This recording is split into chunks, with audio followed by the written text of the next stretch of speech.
guys. All right, we are back once again. Pinball Expo 2025 in the Homebrew section.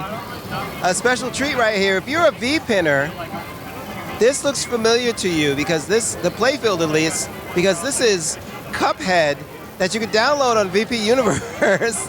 Well, Scott here has made it into an actual game, and we're here right now with Mr. Scott Miller here. You're going to be right here. I'm going to hear Scott. Very nice to see you here at Expo. What gave you the inspiration to do Cuphead? Actually, I always wanted to do a homebrew for a number of years, but I didn't think I was creative enough to come up with a good theme for it. So I'm very active in visual pinball. I've released probably 16 tables and helped write scripts for another dozen or so. And I saw this Cuphead table released in visual pinball, and I thought, wow, this is a great table, but it was super easy because it had these big 3-inch flippers. It was hard to drain on it. So one of the guys that I work with quite a bit, you can get Death Saves, isn't that cool? Adrian Bordelou, who is just brilliant when it comes to graphic design. I said, have you seen the new Cuphead table? He said, yeah, I have. And I said, what do you think of it? I think it's great. I said, you know what's missing? He said, yeah, 2-inch flippers. So the two of us went through and modded the table to make it more EM-like. So my idea was I wanted a table that you played for about 5 minutes and said, wow, that was a lot of fun, let's do it again. So it's not going to be real deep as far as playing time is concerned. But you can hold that. Okay. So, but I wanted it to be fun nonetheless. I wanted to get on this one, guys, because this is Cuphead and it looks beautiful. So Scott's gonna hold his own microphone. No worries. Okay, so you thought you couldn't do it, and then you looked at this and said, all right, I'm gonna give it a shot? Yeah, well, I didn't think I could do the graphics and the design work, but once I saw that we had a really nice table that we could modify, we went through and added a 2-ball multi-ball to it, put 2-inch flippers on it. And I did not know Peter Morrison at the time, but I contacted him afterwards and said, hey, we love the table, what you did with it. We made a few changes to it to make it a little more EM-like. And he said, wow, that's wonderful. Can I release it as Cuphead Pro, which is probably the version you may have played on Visual Pinball. So once that was done, I knew that this was going to be a table that would play well because the physics of Visual Pinball, although it's not real pinball, is perfectly very good as far as... Right. Hey, Francis. Hey. It's perfect as far as the ability to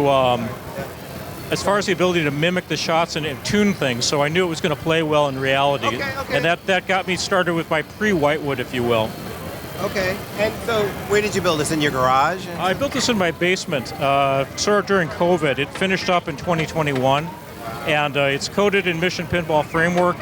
So the first thing I did is I wanted to make sure that I could get the software running before I spent any time with hardware or spent any money on hardware. And how was it in working in Mission Pinball Framework and stuff? How was that? I found it kind of difficult because there's a lot of, I don't know how to describe it, but if you don't do it quite right, one nice save. If you don't do it quite right, it's not going to work because it's very strongly typed. So for me, it was hard. It was easy to get the game running, but it was hard to do some of the fine tuning on it, if that will. Right. Okay. But it's such a wonderful user group that. You know what? I keep hearing that over and over and over again. That everybody in the group is fun and easy, and it's driving me nuts. Yeah. Well, I mean, you look at the reels that are in the back glass. Those didn't exist until Anthony Van Wickel, who's here at the show. I met him for the first time. He designed those for me, and he did such a beautiful job because they're cartoony. They don't go step, step, step, step, step. They go roll, stop, roll, stop. Yeah. I'll see it. I'm going to spell soul. I know a little bit about this game. Oh, okay, there we go. Yeah, they do. Chunk. Yeah, they kind of chunk along. So it adds to the cartoony effect to it. The game started out as an Allied Leisure Thunderbolt that I picked up for about $150. Oh, okay. And then I went on and reused any of the parts in it that I could and sold off the rest on eBay so that no Allied Leisure suffered from it. That just helped their machines get rehabbed again. Excellent. Yeah. And it was very economically worked out quite well economically. Nice.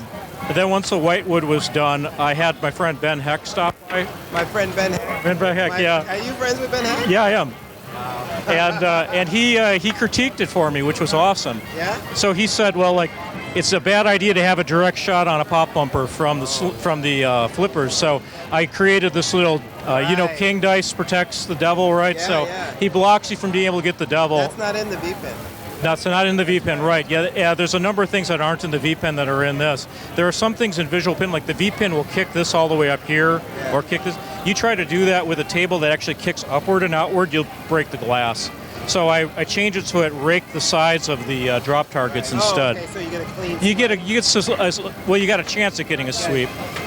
And then, like I said, the way the multi-ball works is if you can get into that perdition lane 3 times, the third time you get in, it locks you, and then it releases the second ball, which is like Mugman coming to Cuphead's rescue. Yeah. But you have to hit the devil bumper. If you don't, the machine dies, the ball drains, and it laughs at you. It's really diabolical, but yeah. Oh man! And is it me or is the topper interactive with the game? No, it's purely programmed. It's a holographic fan I picked up on Amazon. It comes with software for being able to turn MP4s into EXEs. Right. So like that Cuphead that's spinning right now, that was done in Blender, and I rotated it in Blender so that you could see it to the camera view, and that turned that into an MP4, or rotate it, spin it, or flip it one way to the other. So you get a little action. The ones that are animated like that are done by a series of PNGs in Photoshop turned into a movie. I'll try and get the camera to face that for a second. But so from beginning to end, it took you about what? Say a year or? I think it was between 6 and 9 months. But I'm retired, so I've got a lot of time. Okay. But it wasn't easy. There were a lot of problems that I had during it. It was very frustrating at times, and I threatened to my wife that I was going to take it in the backyard, pour kerosene on it, and light it on fire a few times. But I imagine that happens to a few homebrew. I think it's probably common to everybody that you run into something that you run into a wall, and how you recover from those and how you deal. Nice save. The way you deal with it is.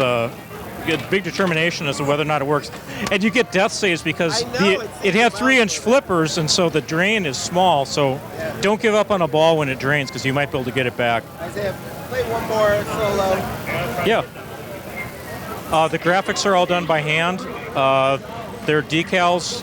They're very small decals, like 8.5 or 8 by 11. Okay. So it's all pieced together. I did 2 play fields. You'll notice that there's one of them hanging up next to where the machine is at. Oh, is it? That I Okay. put addressable LEDs behind it.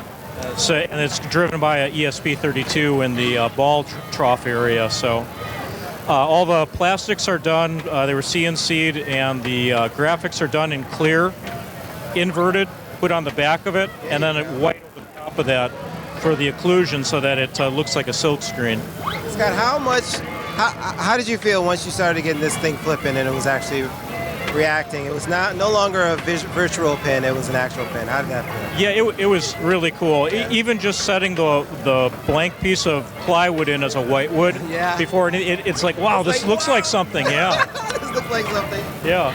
Well, this is absolutely beautiful, Scott. Thank you for bringing this by. It really pops. I was setting it up, and I looked at the camera, and it just pops. It looks nice. What do you have any other plans for this, or is this? This is pretty much done. Okay. If I do another homebrew, I think I'm going to do. I'm an EM guy, so I think I'll take an EM and rewire an EM and program it, via the wiring looms to make it a different game, something different. That's awesome. I'm a big fan of Ted Zales, so So I would probably do like an asymmetrical playfield with maybe a cross playfield launch like 4 million BC and a multi-ball like Capersville and some sort of combination of that. So just sort of thinking through what I might want to do, get away from the computerized side of things and try to do it old school with relays and score motor. You, my friend, can do it. This is beautiful. Thank you so much for bringing this down and bringing it over here. It's no small task for these guys to bring these machines over. So, Cuphead, man, I'm so happy I got to flip this. Yeah, well, thank you. Isaiah knows I wasn't flipping anything, and I was like, I got to get it on this one. So thank you, man. Thank you very much. Cheers.